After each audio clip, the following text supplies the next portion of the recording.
tous, avant de commencer cet épisode, je tenais à m'excuser de la qualité audio qui n'est pas optimale. Voilà, les conditions d'enregistrement n'étaient pas forcément réunies pour vous fournir un épisode d'une qualité suffisante, à mon sens, et j'espère pouvoir arranger ça le plus tôt possible avec un matériel qui normalement sera de meilleure qualité. D'autre part, j'ai sorti une version longue de cet épisode sur YouTube, car j'ai dû effectuer de nombreuses coupes pour pouvoir permettre un épisode court et un format de 30 minutes qui reste à mon sens le plus intéressant. Bonne écoute. L'impro vous appartient. Quand l'improvisation s'invite chez vous. Animé par Arthur Palumbo.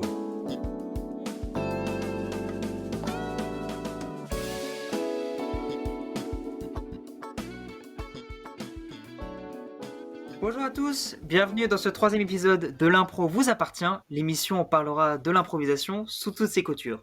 Et aujourd'hui, on va évoquer l'improvisation dans différents domaines, et notamment le cinéma et la musique, avec mes deux invités aujourd'hui que j'ai grand plaisir à recevoir.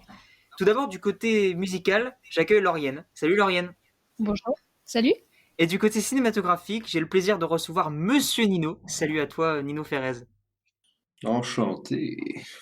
Bon, alors pour vous présenter rapidement l'un et l'autre, Lauriane, tu es en terminale au lycée Ledoux, mais tu es également violoniste au Conservatoire de Besançon depuis 10 ans, il me semble. C'est ça. Quant à toi, Nino, tu es étudiant en cinéma à la Sorbonne, alors en théorie, mais surtout ce qui est En important, théorie. c'est que tu réalises des courts-métrages, notamment sur ta chaîne du Masque. En théorie aussi. En théorie aussi? Est-ce que tu as quelques Je sais projets pour pas. l'instant ou Bah, j'ai toujours des projets. Ils sont là. Ah, super, très très Ils bon. attendent. Ils attendent, ils sont en projet. Non, non, il y a. Enfin, ce qui se passe en général, c'est que je sors environ un court-métrage par mois, on va dire, maintenant.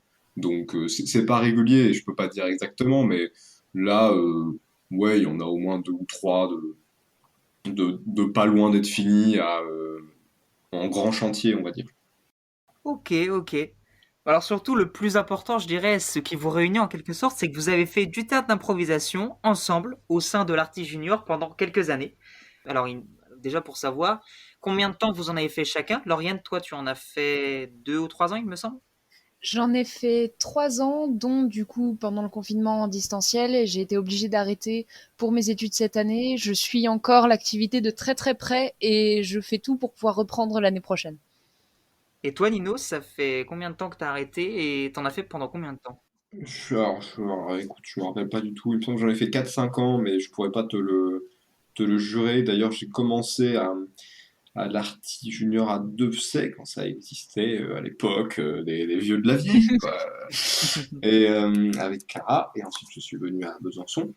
Mais je me rappelle pas, oui, 4 5 ans, je pourrais pas te dire vraiment mieux. Bon, en tout cas, ce qui est sûr, c'est que vous avez malgré tout, en ces 4 5 ans ou en ces 3 ans, vous avez dû jouer des matchs, vous avez fait déjà pas mal d'ateliers, vous avez fait des spectacles. Et parmi vos souvenirs les plus marquants, pour toi, Lauriane, par exemple, c'est quoi parmi tous tes souvenirs d'ateliers, de matchs, de spectacles, ces petits moments d'après ou même pendant le match, un moment pour toi qui a été important, qui t'a marqué? Euh, un souvenir qui m'a marqué particulièrement à l'impro. Alors moi, comme ça, j'ai en tête un atelier, une impro sur le thème des feux de l'amour que j'avais fait avec quelqu'un qui s'appelait Charles, et une impro qu'on avait fait magnifiquement bien, enfin sans vouloir me jeter des fleurs évidemment, mais qui avait vraiment bluffé tout le monde, et ni lui ni moi en fait ne nous étions rendus compte d'à quel point on faisait quelque chose de qualitatif, dans le sens où tout le monde a été bluffé et nous on comprenait pas spécialement pourquoi. Et ouais, enfin, je me souviens de beaucoup de rires, je me souviens d'une très très bonne ambiance à ce moment-là, même si une très bonne ambiance de façon générale, que ça soit en match ou en atelier. Et ouais, cette impro-là qui me revient très souvent en tête comme un très très bon souvenir et comme très représentatif de ce que j'ai pu faire à l'impro. Enfin, de ce que j'ai pu vivre à l'impro. De ce que j'ai pu vivre à l'impro, parce que j'ai pas toujours fait des trucs formidables, évidemment. Oui, mais on est là aussi pour progresser. Tout le monde n'est pas professionnel très rapidement. Mais surtout, je pense que ce qui devait être intéressant pour toi, c'est que, ouais, est-ce que c'était quelque chose dans lequel tu étais à l'aise, ou alors au contraire, est-ce que c'était plutôt une catégorie, les feux de l'amour, c'était pas forcément évident pour pas mal de gens. Est-ce que toi, tout de suite, tu t'es senti à l'aise dans cette catégorie-là, ou alors pas du tout? En fait, je me suis sentie très à l'aise dans la mesure où c'était très inconventionnel et c'était une catégorie dont j'avais même jamais entendu parler avant d'en faire. Et j'étais particulièrement à l'aise parce qu'en fait, on arrivait vers la fin de l'atelier et on n'en pouvait plus parce que le jingle et le thème des Feux de l'amour passaient en boucle pendant 2 heures et on n'en pouvait plus. Et donc, ouais, est-ce qu'on pourrait dire que j'étais à l'aise? Je sais pas. Dans tous les cas, je sais qu'on était tous aussi vraiment fatigués. Et donc, ça renforçait cette ambiance et comment? Ouais, je sais pas comment expliquer. Que oui, si, j'étais à l'aise finalement et je sais pas. J'étais à l'aise dans mon personnage, à l'aise dans ce que j'étais en train de faire et je me sentais bien au moment où j'étais en train de le faire. Peut-être que tu t'es pas mis aussi de pression, tu t'es dit, vas-y, j'y vais à fond, je suis fatigué, pas forcément aussi réfléchi à tout l'impact que ça pouvait avoir, la gêne qu'on peut avoir aussi de façon générale. Peut-être que c'est ça aussi qui a joué. C'est ça. Enfin, je pense, moi, je suis d'accord avec toi. Je pense que ça a pu effectivement jouer dans le sens où, ben, de toute façon, on m'a dit, bah, c'est ton tour, t'y vas, et puis t'y vas avec Charles, et puis j'ai dit d'accord, et ben, j'y vais, et puis j'ai pris du plaisir à jouer, comme j'ai toujours pris du plaisir à jouer de toute façon. Et, euh, et ouais. Et quant à toi, Nino, un souvenir de match, de spectacle ou d'atelier comme Lauriane? Je pense maintenant, parce que voilà, c'est quand même un petit moment que j'ai arrêté, donc ça fait du recul, que le mieux, enfin, les meilleures choses, ou en tout cas les choses qui me resteront certainement, circulairement le plus, c'est les, je sais plus une des 30 heures de l'improvisation qui m'a donné la chance de faire. Donc c'est long, 30 heures. Oui, pour repréciser le concept à nos auditeurs, les 30 heures d'impro, c'est 30 heures d'affilée d'improvisation. C'était déjà il y a 2, 3 ans déjà, ça remonte un peu. Donc le principe, c'était de toutes les heures changer l'équipe d'improvisateurs et de faire le plus d'improvisation possible et de tenir le plus longtemps. Et donc ça durait 30 heures, d'où le nom. Et tu as pu y participer à cet événement-là? Oui, parce que j'ai aucune notion du temps, mais il me semble qu'ils en font une tous les 2 ans, un truc comme ça. Hmm. Ouais, ils essayent. Euh, Ils et, alternent 30 heures et marathon. et bah, il me semble que du coup, c'était celle d'avant qui m'a le plus marqué encore. C'est assez incroyable parce que on arrive à des. J'étais resté, j'avais réussi à convaincre mes parents. Je vais peut-être allé dormir de 2, 3 heures. Ensuite, j'étais revenu. Et tôt le matin, il y avait plus que des petits vieux dans la salle. Il y avait 5 personnes et puis tout le monde essayait quand même de se démener. Et c'est rigolo parce que plus ça avance dans le temps, plus les premières improvisations enfin, sont directement à une énergie de folie absolument indescriptible. Et il y avait plein de gens. Bah, au début quand j'ai commencé à 2C, etc., quand je suis arrivé, c'était une génération qui était déjà bien là depuis quelques années, qui est partie ensuite au fil du temps. Et c'était des plus grands que moi. Et ça m'a vraiment marqué. Enfin, c'était un objectif d'arriver à jouer comme eux, je les admirais beaucoup et, et de pouvoir voilà qu'on ait des fois simplement même des moments de complicité ou et tout c'était Mm. déjà super pour moi ou en tout cas c'est vraiment ça le truc que ça m'a apporté, c'est-à-dire que euh, un moment de libération totale si je peux prendre au lieu de prendre un événement particulier plus Oui, bien sûr. le truc global c'est quand j'y allais. C'est pour ça que après j'ai arrêté parce que voilà ça faisait plus ça, c'est normal, c'est le temps, mais au début, c'était un moment. Enfin, à la fois, c'était aussi un peu stressant de voilà, comme toujours, t'es là, t'es tout seul à faire ton truc. Enfin, t'es pas tout seul, t'es en groupe, mais se mettre en avant, etc. Si on commence plus jeune, c'est compliqué. On n'est pas forcément hyper confiant.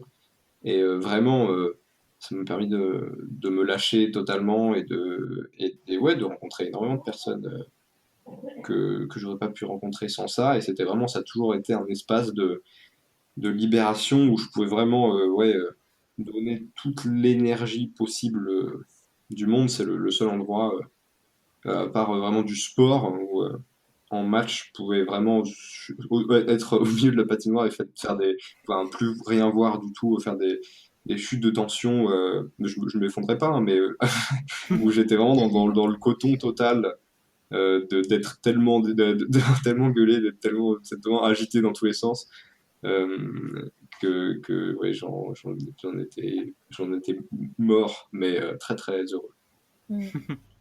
Ouais, c'est rigolo. Tu me dis ça, puis en même temps, moi j'ai un mur avec des souvenirs de match et j'ai ta tête qui effectivement stipule que oui, effectivement, t'avais une certaine Tu énergie n'en en peux match plus. qui pouvait être assez inquiétante pour le public extérieur. Rappelle-moi, franchement, je sais pas si c'est. Alors, ce qui est rigolo, c'est que c'est mon premier match, et toi, ça devait être un de tes derniers. Il y avait dessus, alors, s'ils nous écoutent, ils se reconnaîtront. Il y avait Faustine, il y avait Timothée, il y avait Yanis. Tu étais coaché par Aline. Ah oui, je me rappelle. Là, c'était la fin, là. Ouais. Et là, c'est la photo de fin où tu nous fais une tête magistrale. Peut-être que je partagerai sur les réseaux d'ailleurs. Ce sera intéressant de montrer cette photo. C'est Mais ouais, cadeau, ça fait photo assez plaisir. savoureuse et sympathique. Qui me rappelle, moi, de bons souvenirs. Alors, ça fait un certain temps que vous ne faites plus d'improvisation. Mais en tout cas, je pense que toujours caché au fond de vous, vous avez quelques petits restes que je vous propose maintenant de ressortir avec un petit jeu. Je vais vous présenter le jeu des citations. Alors le principe, il est très simple. Chacun votre tour, et chacun notre tour même, on va donner un mot, de sorte à former une citation. Et lorsqu'elle sera formée, ou quand j'estimerai qu'elle sera suffisante, il va falloir l'expliquer. Alors il faut expliquer, c'est-à-dire ses origines, son sens, etc. Est-ce que c'est clair Super. pour vous? Ouais, Oui. Une sorte de ouais. Super Brexit en quelque sorte. Eh ben je vais commencer, je vais dire par exemple le. On va faire dans l'ordre. Moi, Lauriane, Nino, ça vous va? Super. Ok. Alors, je dis le. Je dis petit, Poids, Rouge. va, se, Dandiner. haut, balle. Le petit pois rouge va se dandiner au bal. Eh ben oui, c'est une vieille expression lituanienne, d'ailleurs, qu'on connaît bien, puisque il faut savoir que, notamment dans les pays de l'Est, voilà, Mozart avait une extrême influence. Et il y avait dans la signe... en fait, ce qui était assez intéressant, c'est que beaucoup de gens aimaient voir Mozart. Mais malheureusement, ça restait quelque chose de réservé aux riches. Et malgré tout, les gens de la plèbe, si je puis dire, aimaient aussi voir Mozart. Et il n'avait que pour seul habit des culottes à pois rouges. Alors la culotte pas comme on la connaît aujourd'hui, évidemment la culotte de l'ancien temps, qui était très souvent à pois rouge. Et donc, on reconnaissait les gens qui venaient de la plèbe avec ces culottes. Donc il y avait une certaine tradition à vouloir baisser les robes. Ah oui, c'était pas très malin, enfin, lever les robes pour voir les culottes. Ce qui faisait que lorsqu'on dit le petit pois rouge se dandiner au bal, en fait, c'est une référence aux gens de la plèbe qui allaient voir Mozart alors qu'ils n'y étaient pas conviés. Très bien. non. Je vous en propose une petite deuxième pour la route. Ah oui. Allez, je commence. Une. Gentille, Espagnol. Laver. haut, Karcher. j'en étais sûre. Nez. Pas, Plus. Sympathique. que, Ta. Belle-mère. Voilà. Je Il a te dit deux propose, mots Lauriane, encore. de nous donner cette définition. Une gentille espagnole lavée au Karcher n'est pas plus sympathique qu'une belle-mère. que ta belle-mère. Que ta belle-mère. Tout à fait. Attention. Eh bien, en réalité, de tout temps, les Espagnols, du coup, danseuses de flamenco, étaient souvent très réputées pour, comment dire, être très souriantes, être très avenantes envers n'importe qui, ce qui leur donnait la réputation d'être très gentilles, forcément. Donc, des gentils Espagnols qui, après leurs entraînements, en fait, avaient besoin forcément de se laver puisqu'elle faisait du sport, puisque c'était très intensif et elle dansait toute la journée de façon à toujours être prête. Donc elle se lavait et n'ayant pas forcément les moyens de systématiquement prendre des bains à l'époque, il leur arrivait en fait de se laver directement sous les cascades ou dans les rivières qui pouvaient être très tumultueuses suivant s'il y avait une rivière dans la ville ou dans le village ou pas. Le fait étant que ces rivières ou ces torrents tumultueux et assez violents pourraient aujourd'hui être apparentés au Karcher, et c'est pour ça l'expression s'est un peu perdue en passant de bouche en bouche et j'allais dire a fini noyé, a fini Trait au Karcher. d'esprit, voilà. A fini au Karcher, donc. N'est pas plus sympathique que ta belle-mère. Le fait étant que, toujours à l'époque, on peut remonter assez loin, peut-être au Moyen-Âge ou peut-être à peine après, en Espagne, il était normal d'aller déjeuner, enfin, il l'est toujours aujourd'hui d'ailleurs, mais d'aller déjeuner avec sa belle famille lorsque on est un couple, par exemple. Et ça semble entièrement logique, dit comme ça. N'est pas plus sympathique que ta belle-mère, ce qui veut dire donc que les gentilshommes qui pouvaient avoir tendance à ne pas beaucoup aimer leur belle-mère, de temps en temps, se retrouvaient à devoir faire bonne figure. Et du coup, il est arrivé qu'un gentilhomme dise ce compliment à sa belle-mère, comme quoi elle n'est pas plus sympathique finalement qu'une gentille espagnole, qui après s'être lavée est encore de meilleure humeur que d'habitude. Ce qui veut dire donc que la dite belle-mère est finalement très sympathique. Ok.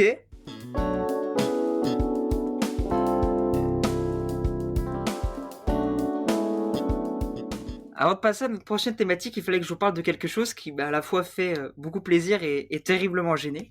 Parce qu'il faut savoir que je réfléchis un peu en avance sur les différents thèmes que je vais aborder. Voilà, donc je prépare les différentes émissions.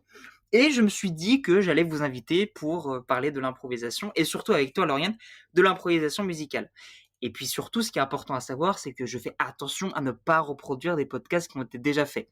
Donc je regarde, apparemment, aucun podcast n'a trop abordé le sujet, je me dis, allez, je me lance. Je vous contacte le 11 février pour fixer une date, pas de souci, on se dit, voilà, on enregistre lundi 15, c'est bon pour vous, pas de souci. Et c'est magnifique, c'est super, tout se passe bien. Mais le lendemain, donc le 12, je vois qu'un podcast de la meilleure émission d'impro, à mon sens, et qui fait en termes de professionnalisme à peu près ce que je vise, à Cal Catering, qu'ils ont sorti un podcast avec des invités musicaux pour parler de l'impro musicale. Alors, il risque d'avoir des redites, je m'excuse d'avance auprès de l'équipe du catering, évidemment que j'embrasse, que j'ai contacté, normalement j'ai leur accord, il n'y a pas de souci, mais que j'embrasse malgré tout. Et si vous voulez approfondir sur l'improvisation musicale, je vous redirige vers l'épisode 5 qui en parle. On va parler dans un premier temps de l'impro musicale, donc, et je voulais parler avec toi, Lauriane, qui est donc musicienne depuis déjà pas mal d'années. J'imagine que pendant ton apprentissage, tu as dû faire quelques improvisations musicales, mais concrètement, qu'est-ce qui change entre une impro dans une patinoire, donc une patinoire, le lieu où on improvise en match, pour ceux qui ne connaîtraient pas, et dans un orchestre, par exemple? Est-ce que ta façon d'improviser, elle est la même? Est-ce qu'elle est différente? Comment tu abordes une improvisation musicale? Je dirais, alors déjà, improviser musicalement dans une patinoire, enfin, on parle pas du tout du même état d'esprit de mon point de vue que, j'allais dire, improviser dans un orchestre, non, puisque justement, on n'improvise pas dans un orchestre. En fait, dans un orchestre, il y a plus ou moins tout qui a été travaillé, plus ou moins tout qui est prévu, et en fait, si le morceau est bien bossé, il n'y a pas de place à l'imprévu, il n'y a pas de place à oh tiens, il y avait une note ici et je la découvre. Bon, bah c'est parti. Non, s'il se passe ça pendant le concert, c'est quand même problématique. Tandis qu'en improvisation, bah juste si tu arrives à placer des notes, ou même en chantant, si ça part un peu loin et où tu sens que tu n'as plus le contrôle de ce que tu es en train de jouer, bah c'est pas grave parce que de toute façon, tu es en train d'improviser, tu es en train de t'exprimer. Non pas qu'on s'exprime pas dans un orchestre à travers de la musique, mais plus s'exprimer dans le sens où bah si cette note là elle est sortie, c'est que bah tant pis, elle est sortie et puis c'est tout. Et c'est pas forcément la note qu'on voulait placer, mais c'est la note qui est sortie. Et maintenant il faut pouvoir en faire quelque chose. Il faut pouvoir ornementer et puis articuler quelque chose autour de cette note et en faire quelque chose. Tandis que voilà, comme j'ai dit, dans un orchestre, pardon, il n'y a pas de place à l'imprévu en théorie. Et donc, pas toute cette notion de, bon, bah, il y a une note, maintenant, il faut que j'en fasse quelque chose et que je lui donne une intention. Et disons que à l'orchestre, il n'y a rien qui vraiment et pas de ton ressort, parce que si, il y a plein de choses de ton ressort, mais dans le sens où chaque note, on t'a dit, bah, tu joues la note avec telle intention, et il faut que tout l'orchestre, à cet instant-là, mette l'intention dans la note qui est en train d'être jouée.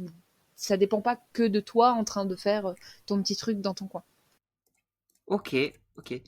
Et de ton côté, Nino, ce qui est intéressant, c'est que toi, tu réalises des courts-métrages, et dans le cinéma, alors je vais évidemment caricaturer, mais il y a deux catégories de réalisateurs. Il y a ceux qui sont plutôt directifs, très précis, et qui vont donc donner des instructions extrêmement précises à leurs acteurs.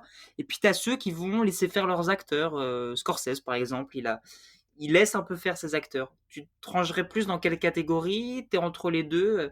C'est plus quoi, toi, ta façon de penser avec tes acteurs? Bon, c'est le gros bordel.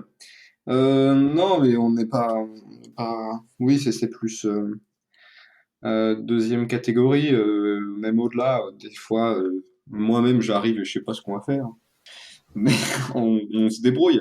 Non, non, ça dépend quand. Ça dépend quand. Des fois, il y a des projets qui demandent d'avoir une plus grosse préparation et du coup, là, il y a un cadre qui est plus solide et donc qui va plus dans une direction parce qu'on a une histoire à tenir. Mais la majorité du temps, pour l'instant, on arrive.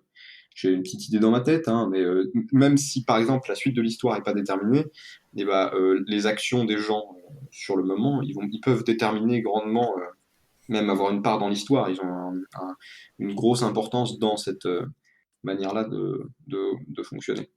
Donc, Euh, pardon.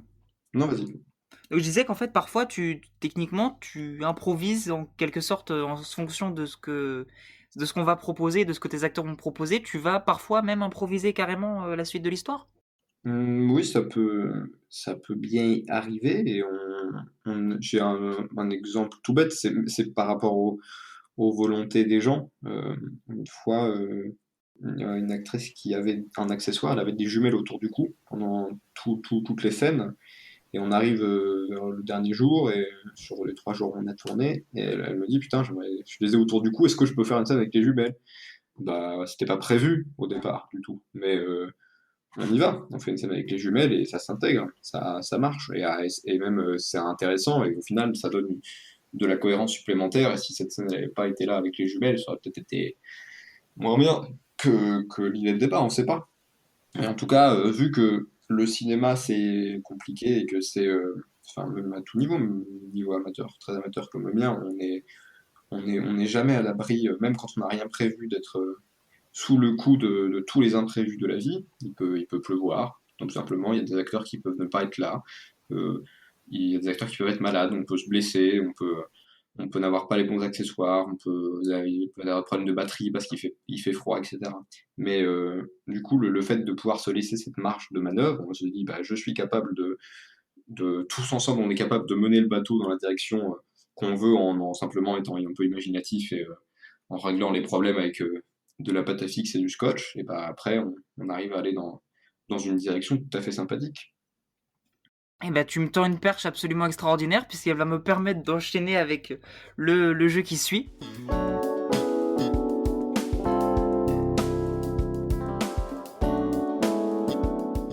Alors le jeu, ça s'appelle C'est un pro ou c'est pro. Alors ça va être très simple. Je vais vous donner des situations, je vais vous parler de films, de musique, et vous allez devoir me dire qu'est-ce qui a été improvisé. Est-ce que c'est clair? Ouais. Et ben, par exemple, pour vous donner un exemple, eh bien dans le très connu film Le Parrain, avec Al Pacino, Marlon Brando, il y a un événement, quelque chose de très particulier dans ce film qui a Le été chat. complètement improvisé. Eh bien, tout à fait, c'est effectivement le Je chat. savais aussi. Il était, et ouais, bah, bravo pour la petite histoire.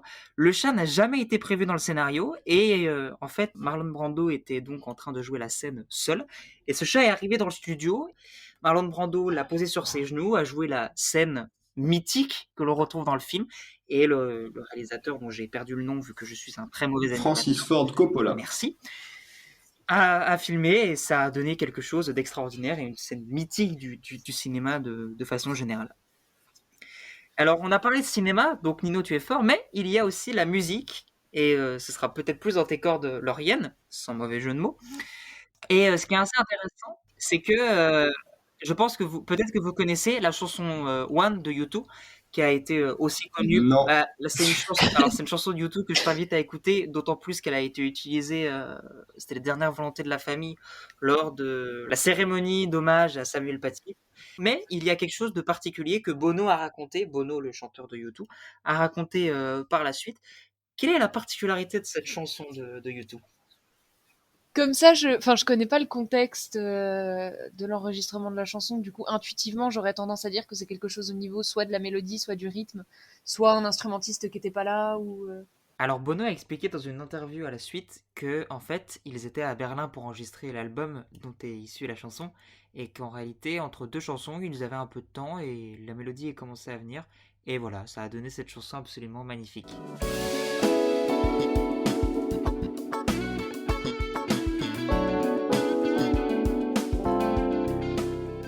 Après cette petite interlude ludique, je vous propose de passer aux petites recommandations locales. Alors, qu'est-ce qui concrètement vous a tapé dans l'œil? Quelles sont vos recommandations locales? Un artiste, un commerçant? Pour toi, Nino, est-ce que tu aurais quelqu'un, parce que tu nous as parlé d'un certain Jules Doré, peut-être pourrais-tu nous le présenter? Alors, gros big up à Jules Doré, créature de lumière à la demi-moustache, à Valentin Andry, voilà, le regard le plus doux de tout le cinéma français. Mais je pense que là, on peut faire une double promotion pour, euh, pour le papa de Lauriane. Oui, on peut insister sur le fait que... Est-ce donc pas l'occasion? On peut, bien sûr. Redire, évidemment. On peut évidemment redire aussi qu'il a fait la bannière du podcast, qui normalement devrait apparaître sur Deezer Voilà. et sur toutes les plateformes. Voilà, donc c'est un plaisir et on réitère nos félicitations évidemment et on lui souhaite Et d'aller le le bonjour. visiter dans sa boutique, Il se j'imagine. situe au 16 rue Pasteur, cette fois si je ne dis pas de bêtises, parce que je m'étais trompé dans l'émission d'avant, il me semble que c'est le 16 rue Pasteur. Oui, c'est ça. C'est ça, magnifique. Et toi Lauriane, ta recommandation alors? Bah, moi, j'aurais pu choisir la solution de facilité et aussi parler de mon père, mais du coup, vous me grillez toutes mes opportunités. Mais non, de toute façon, je comptais pas le faire puisque ça avait déjà été fait dans la première émission. Non, moi, du coup, les personnes franc-comtoises de qui je voulais parler, c'est plus un groupe que du coup Nino va connaître aussi, mais qui est l'ensemble Tétractis, qui Bah est oui, un... c'est mon papa. Ah oui, je sais. Tu vois, on fait des big up à nos papas C'est ça. mutuels, on est comme ça, nous. Ouais, c'est la famille. Mais oui, je sais. L'ensemble Tétractis, qui est un groupe de musique de chambre bisontin, je crois, franc-comtois, si ce n'est bisontin, qui est composé d'une quinzaine d'instrumentistes solistes. Donc, ça va des instruments à cordes, au vent, aux percussions, en passant par le piano et tout ce que tu veux.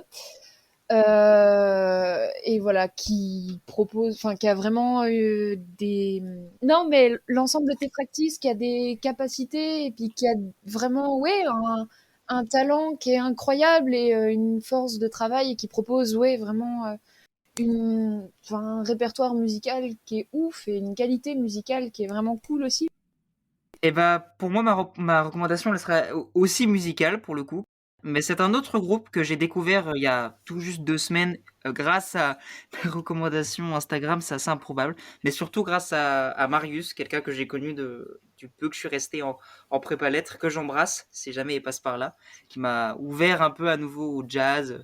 Ça m'a permis de redécouvrir et découvrir plein de trucs. Et je suis tombé sur ce groupe, Wet Enough, qui est incroyable, qui n'a pas sorti beaucoup Mais c'est de mes morceaux. amis! C'est vrai? Mais bien sûr! Laszlo, Alors- Maël, Marius. J'ai C'est mes amis. découvert ce morceau qui est extraordinaire. Enfin, c'est des morceaux, d'ailleurs, parce qu'il y en a un ou deux que je trouve monstrueux. Et je vous invite évidemment à aller voir leur Instagram. Je mettrai l'Instagram et les liens en description de l'épisode pour que vous retrouviez à chaque fois. Ça s'appelle comment? Ça s'appelle Wet Enough. Je mettrai tout en Et description.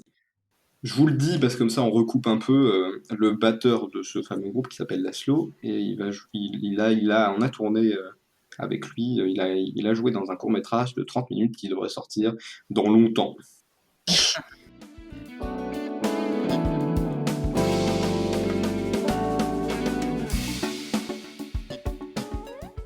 Et ben, en tout cas, on arrive sur la fin de cette émission. Merci beaucoup à vous deux d'être venus. On a passé un très bon moment, un très long, mais un excellent moment.